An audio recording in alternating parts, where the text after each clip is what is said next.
of the 31 Days of Culture. We're talking about how to create an inclusive culture with my buddy Eric from Nieman Marcus. And I always find it's much better and much more effective to allow them to introduce themselves and tell us who the heck they are. So Eric, take it away. Who are you? What are we talking about today? I know you're in Dallas, so it's probably just as warm as it is here in Southern California. It's been pretty crispy, but go ahead and introduce yourself, buddy. Great. Well, Chris, it's great to see you.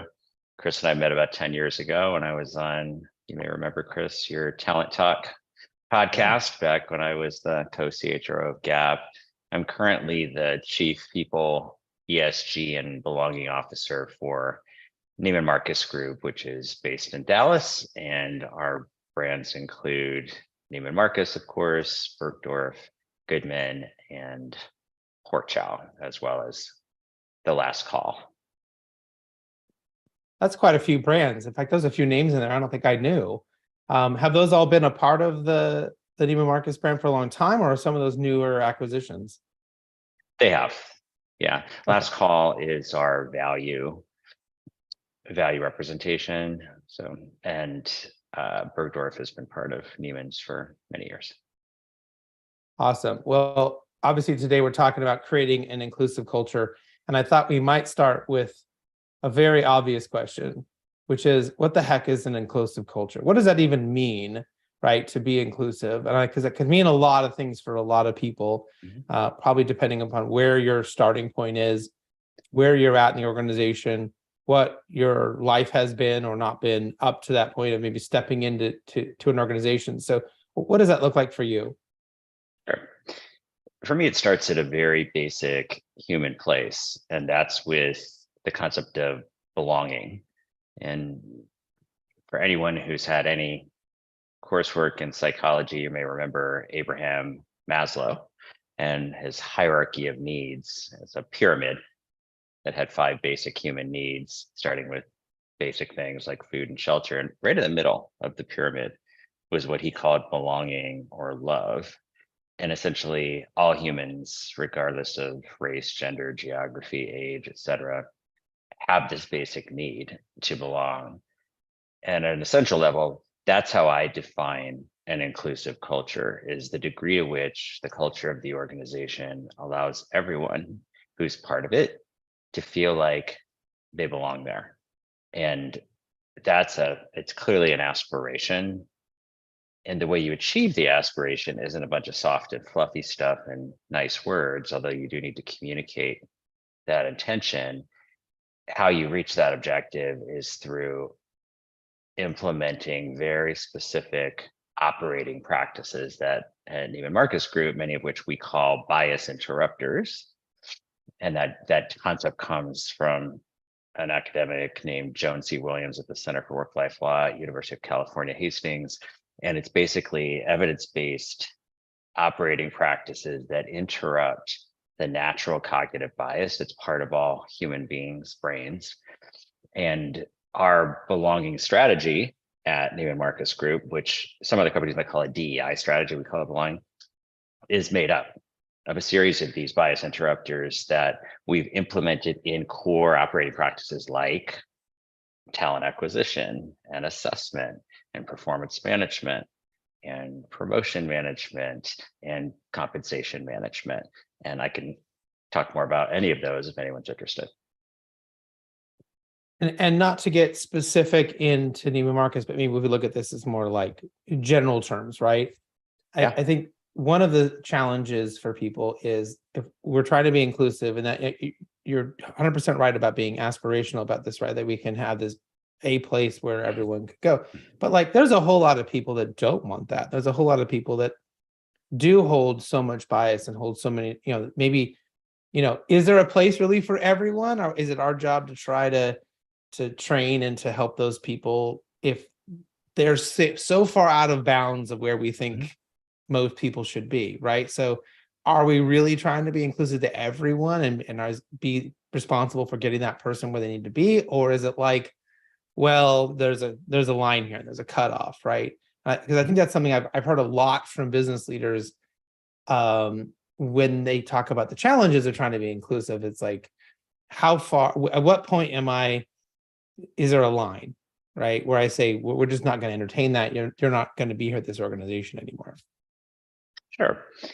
Well, I think we at Nieman Marcus Group maybe part ways with the way some would view inclusion or DEI in this way. I don't believe fundamentally that it's possible or that it's our job as a company to change people's values necessarily or change their minds. It's our job to create a workplace and a place for people to shop and have experiences, luxury experiences, where they feel comfortable and that they belong there. And I believe anyone belongs at Nieman Marcus Group if they're performing and they're observing those guidelines. So I think you find that our agenda is less focused on training and more on operations. Like, how do you put in place practices that prevent the natural bias that comes into place? So for example, in hiring, we've set an objective, for instance, in our ESG report and our people report, to increase the representation among our vice presidents and above on the basis of race and ethnicity. But not one time ever do we make a hiring or promotion decision based on race or ethnicity. What we do is make sure that when we're sourcing talent, for example, we cast the net wide in places where there's qualified talent from all backgrounds. Similarly, when we're doing selection, we make sure that we have a diverse slate of candidates. That's a requirement for VP jobs, so that when we're selecting qualified people, we're selecting from a broad range of people. And then when we're making the selection, we also ensure that we have a diverse hiring panel that reflects the broader diversity of the hiring population. And in that way, it's the same thing we did at DaVita, same thing we did at Gap Inc. And in each of those instances, we have statistically and meaningfully increased the diversity of senior leadership in the company without ever using race or ethnicity as a criterion for selection. And everyone can get behind that. What people object to is feeling like there's unfairness. When you create fairness by leveling the playing field and allow everyone to compete fairly, that's hard to object to. It's not easy to do. So it takes effort and hard work and understanding of operating practices. But that's why if you actually care about inclusion, you don't just engage in nice talk about it in communications and training. You get down into the guts of the business, into how it operates, the customer experience, for example, the associate experience, and you make sure that there's a level playing field for everyone by changing the actual practices to ensure that everyone can participate. Yeah, I mean, that's really creating something that's repeatable, right? That's a structure, that's a system. And that's really creating culture, right? That's a norm as well. Like, this is how we hire at this company. This is how we're going to, there's a lot of diversity and equity, I think, in companies, and so not a lot of actual inclusion. And I think that's where they really stumble, not intentionally, but that's just, they only get so far. And I think we were talking about is this actual inclusion part, which is, how do we have a process where people are actually invited to the dance and to be on the dance floor and to have an opportunity to all equally do the thing that they need to do. They may not necessarily be chosen for that job. We're not saying we want 5 of this kind of person and 2 of that kind of person or whatever. But, when you create that, I guess that, not, I won't say experience, but just that process, it sounds like you're having a much better outcome and getting much better results from it. And having a company then accept it too, right? It doesn't sound like you're getting the kind of pushback that we've seen from other types of programs, but that felt unfair to people. And I think, in fact, if you look, I believe in, at the end of the day, quantifying things, and especially inclusion and belonging and DEI, because it matters. And in a business, I had a professor many 2 decades ago. I took a course called Finance for HR Professionals, and the one thing I remember about it is the one thing he told us to always remember, which was that money and numbers are the language of the business, and if you don't learn to speak it, you'll be forever silent. So to me, translating human concepts into numbers is how you get the attention of the business and make them as valuable as marketing dollars and gross margin dollars and EBITDA and other financial concepts. So measurement's important. And this is one reason why, for example, every company I've been in, we've measured engagement quarterly, because communicating with people and giving them a way to speak directly to you and tell the truth. This is it's why I believe in having anonymous ways for people to give feedback, because it's just human that people are concerned about status and they're concerned about consequences to speaking up.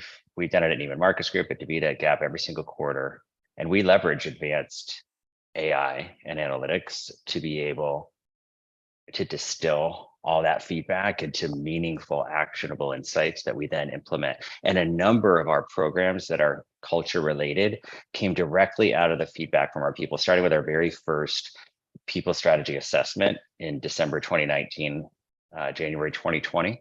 And we use that in that assessment. Our people told us of 18 different parts of the value proposition that they care about. There were 4 that mattered more than the others. And it was compensation, total rewards, comp and benefits, flexibility, ESG, and belonging, and career advancement opportunities. So those are the 4 things we focused most on the last 4 years.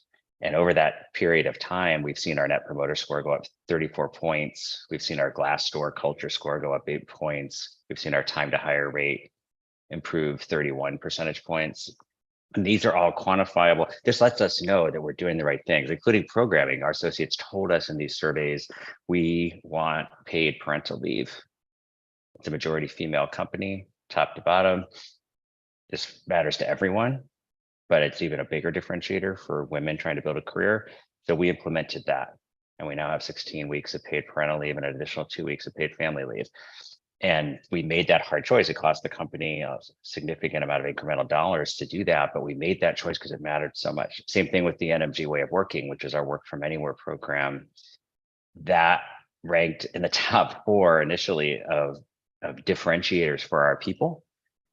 And we put it in place, and it is one of the reasons that we've seen this dramatic improvement in time to hire, is that it's so covetable. So many people want flexibility and freedom about when, where, and how they work, that it's a true differentiator, that it's actually cut how long it takes us to hire, not only because we no longer have to hire corporate people just in Dallas or New York, where we have corporate headquarters offices, we can hire anywhere and get the best people, but because people want to come here for that freedom.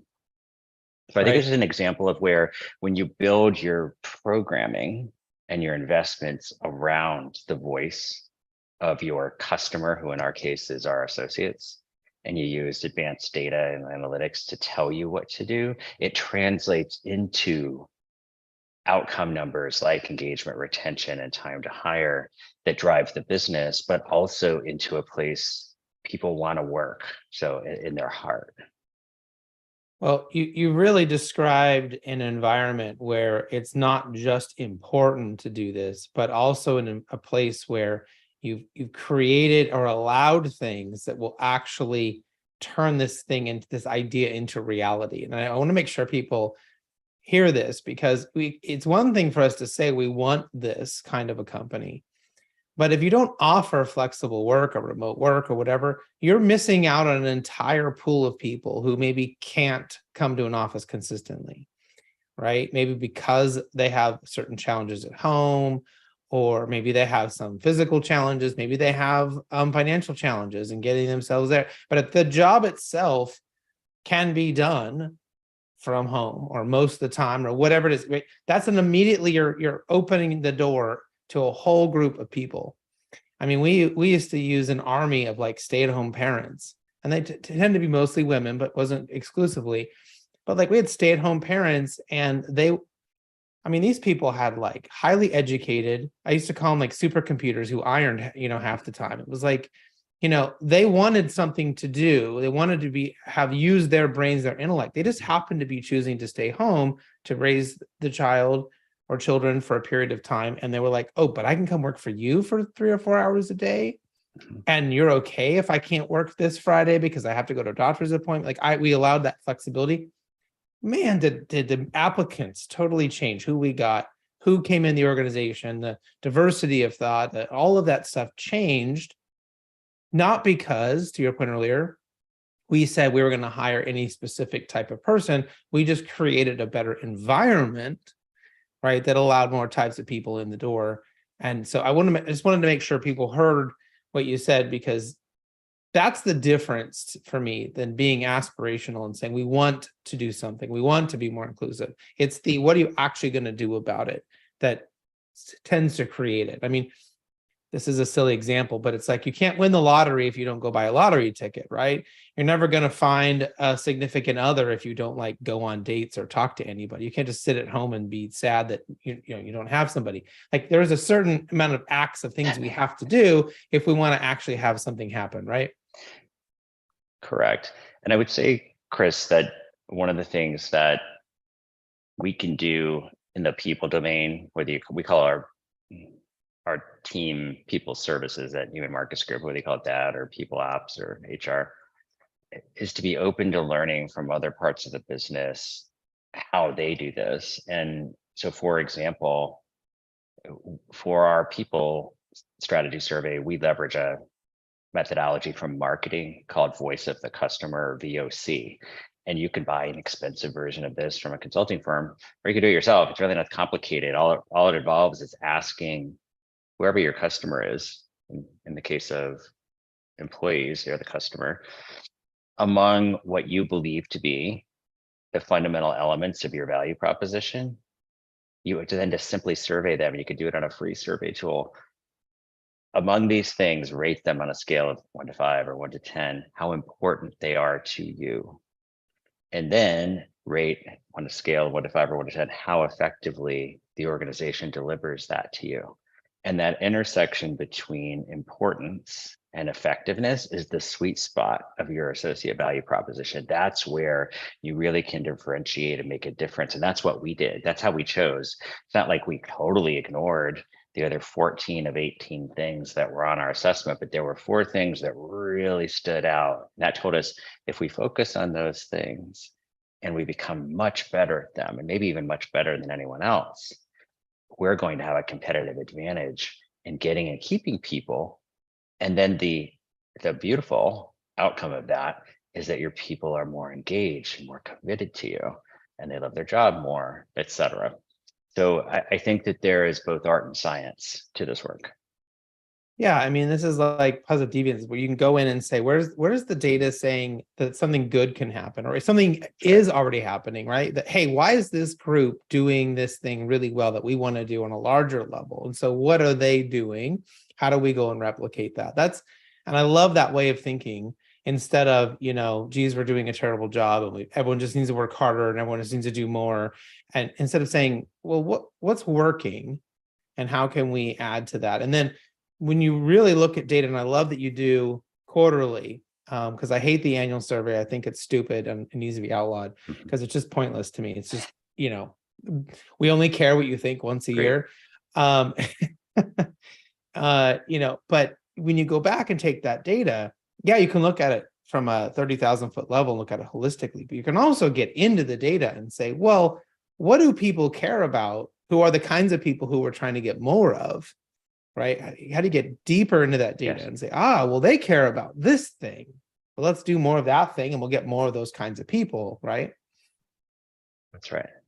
Yeah, it's the beautiful thing. I think that there is a paradox about managing a human part of the business, which is what you do in people services or people operations or HR, and technology. And that is, technology can be an avenue to greater humanity. And that may sound fluffy, but I really mean it. Like the other case, and it's just the same at DaVita, same at Gap. You can harness the power of technology, surveying, advanced analytics, when you have hundreds or thousands or tens or hundreds of thousands of people, to get to the heart of what people really want. And there's nothing more human than that. It's rather than guessing or doing what some executive thinks that they want. ask them and have them tell you. And the beauty of it then is when you speak to your people, and we do this all the time, and we introduce a new policy change or a program, et cetera, we tell them, you told us you wanted this, and that's why we did this.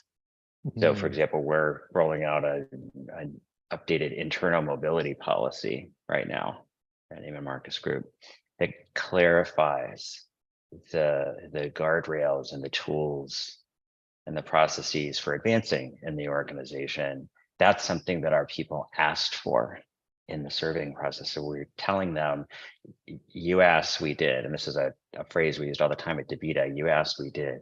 That lets people know, I heard you, keep telling me. And when enough of you, there's critical mass around something you want, we'll do our best to figure out how to make it happen. It may take a while, depending on how difficult it is to implement or how much it costs. But when you do that enough, people believe in you. And what you see is your participation rate in surveys goes up because people believe it matters. And their commitment to the company goes up, as shows up in engagement. Yeah. And, for some companies, maybe if you're listening to this, you're watching this, you're not a global brand. Maybe you're a small company that's got 15 employees and you say, well, how do I even start? Where do I even go? And, one of the things that I've seen work really, really well, especially if you're starting on a smaller scale, or maybe you're just going to do this for your team. Maybe your larger company isn't going to do this, but you can do this with your team. I used to do a 1-question survey every week, and it was just to get data. And it was exactly what you said. I didn't say it exactly the same way, but it was like, hey, you asked for this. We talked about, I heard this, we're going to do that. Right. And that just kept happening every week. This is what I heard from you all. This is what we're going to do about it. Or this is how, we're going to change, or this is who we're going to raise up today, because, maybe the question was, who's killing it for you right now? Right. Or who should be recognized, who's not getting that recognition they deserve, or whatever it is. But again, it's asking, it's that consistent asking, and then making sure you're being transparent about what you're hearing, about what you're trying to do. And then this is sort of marketing, right? Tell them and tell them over and over again in lots of different ways so they know and they remember. I mean, this is why I don't know how this is around the world, but certainly in California, there's a lot of signs that say your tax dollar is hard at work. I mean, they're telling you, you paid for this and we're doing it, right? That's right. And reminding you. It's powerful. That's where engagement comes from, Chris. Maybe one thing I would add to what you said is I do understand that people might feel, well, if you're not in a corporation with tens of thousands of people, does any of this apply to you? And my answer is emphatically yes. And just to give you an example, 4 years ago, when I came to Nieman Marcus Group, and we were private equity owned, and we didn't have the money to go pay a consulting firm to do all of this. I did it on a free platform and made the items up myself based on my own knowledge of what people might be interested in. In a previous company, I paid $430,000 to have this work done, but did it for free, got the same outcome. So all I'm saying, I'm not dissing consulting firms. Okay, great, awesome results. I'm saying that this way of operating, where you use the ubiquitous technology that's available, free platforms and things, to truly understand the needs and desires of your people, is available to anyone. And so are the solutions. I would say when I first started in HR 30 years ago, there was no internet, there were no cell phones. And I remember sitting in office in San Mateo, California, when I was an HR manager for a Macy's store and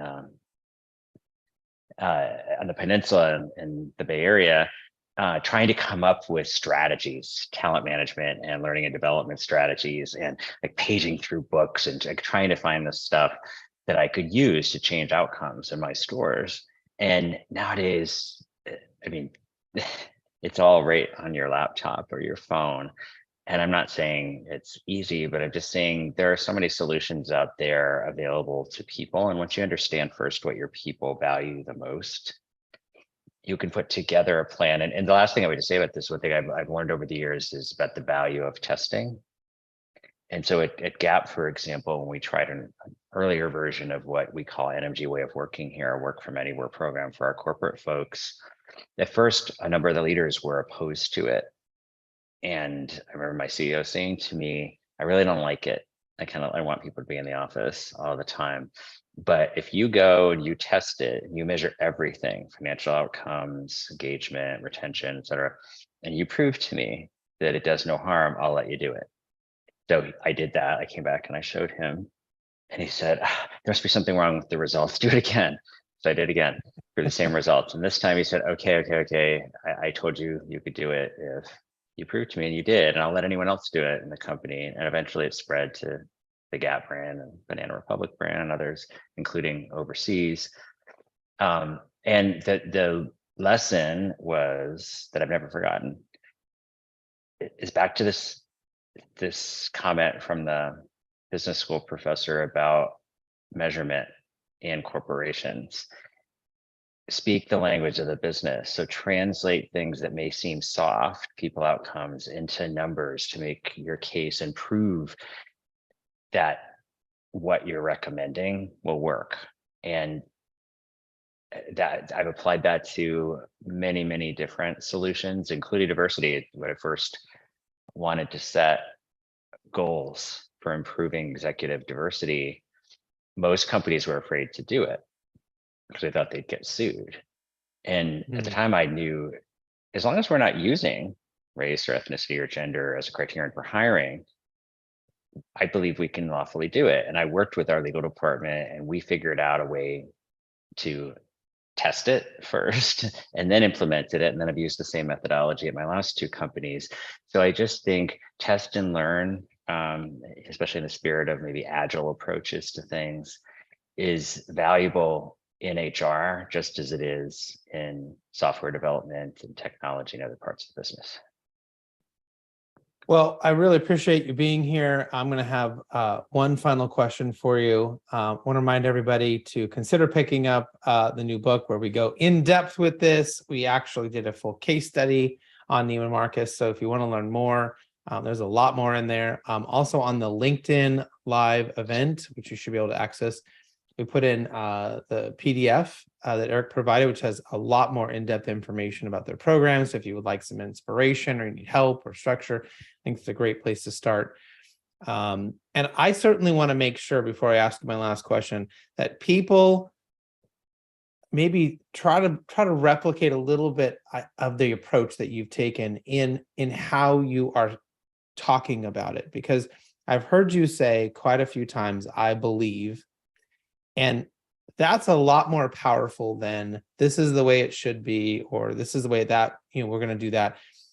Eric has sort of said, I believe we should do it this way. And that opens up a great conversation to, should we do it? Should we not do it? And that in itself is inclusive to let people come in and say what they believe and what they think, as opposed to, we're going to do this thing and go figure out how to make it happen. He's used that sort of terminology, I believe. And I've noticed this out of a lot of great leaders, that they will say something that leaves the door open for others to feel comfortable to still say what they think, or how they want to perceive something, or how they want to do something, without that door being shut on them. And I think that's really what we're trying to do here, is leave doors open to have great conversations with people. Ultimately, we have to make a decision, and maybe we can't, it's not going to be perfect for everyone, but we can try to make the best decision we can each time by leaving that door open, having those great conversations with our people, and then getting them on board to kind of step forward. So my last question for you is there anything we left out? Is there something, that you really think people should remember, or maybe it's the first step for them? What did we miss that we want to make sure people know about creating an inclusive culture? I think what you said is really dead on, Chris, about inquiry. So maybe I would summarize it this way. I think when you approach problems, and by problems in the people and talent space, it could be, we have a retention problem, we have a performance problem, we have an engagement problem, we have a commitment problem. I find virtually all leaders, if you pose the problem this way, would you be interested? Would you be curious in, if I could show you a way to reduce our attrition rate by 10 to 20 points, would you be interested in that? If I could show you a way to improve the performance of this team substantially, maybe it's productivity by 10 points, would you be willing to let me show you? So I feel like that's part of the way almost everyone will say, yeah, that sounds really interesting, as opposed to, as you said, coming emphatically and saying, I've got this thing I want to implement in this way. Because human beings are naturally curious and open if they don't feel you pushing against them.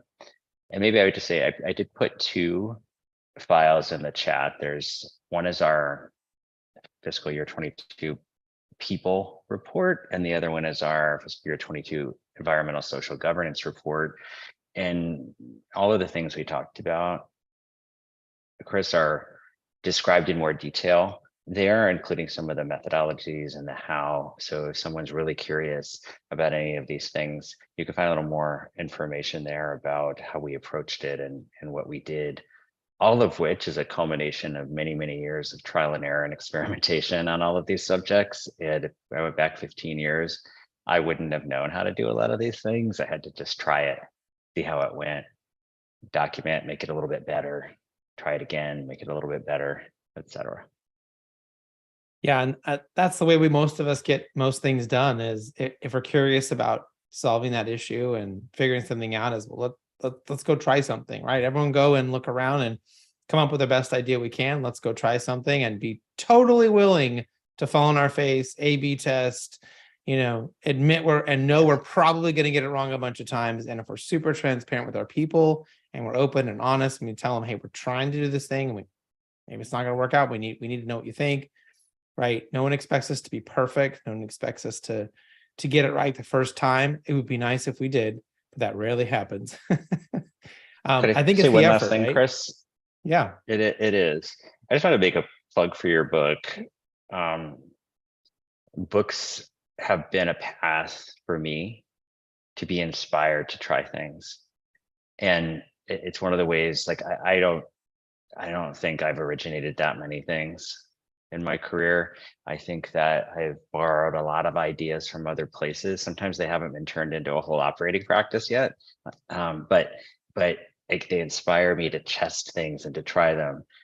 Growth mindset is one of these ideas. It's a concept that was developed by a psychologist at Stanford named Carol Dweck, applied mostly to education. A lot of people have heard of it now, but I read that book in 2006. And when I read it, I thought, I want to figure out how to build a performance management system around this. But I couldn't find anybody who had done it. So tried for years, experimenting. We finally did it in 2013 at Gap, and we built our whole performance system. It took years, 7 years to get to that point. But I guess my point is there is so much to be learned from others that you then can tweak and adjust. So check out Chris's book. Thank you. I really appreciate it, and your input and your everything you gave us to kind of help make the book even better was so appreciated. And I love that you brought up Carol Dweck's book, Mindset. I mean, it's a great book.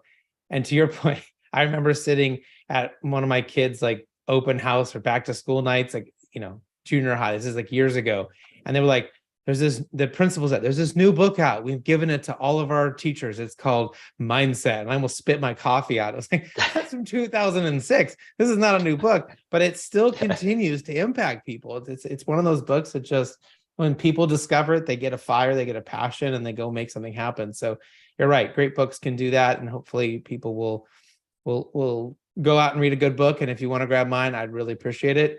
We worked really hard on it. And as always, my friend, every time we get together, I'm always excited and happy and learn something. So enjoy your time for the rest of the year in Dallas. Hope you stay safe and your family's great. Thank you, Chris. You as well. All right. Bye, everyone. Thanks for tuning in.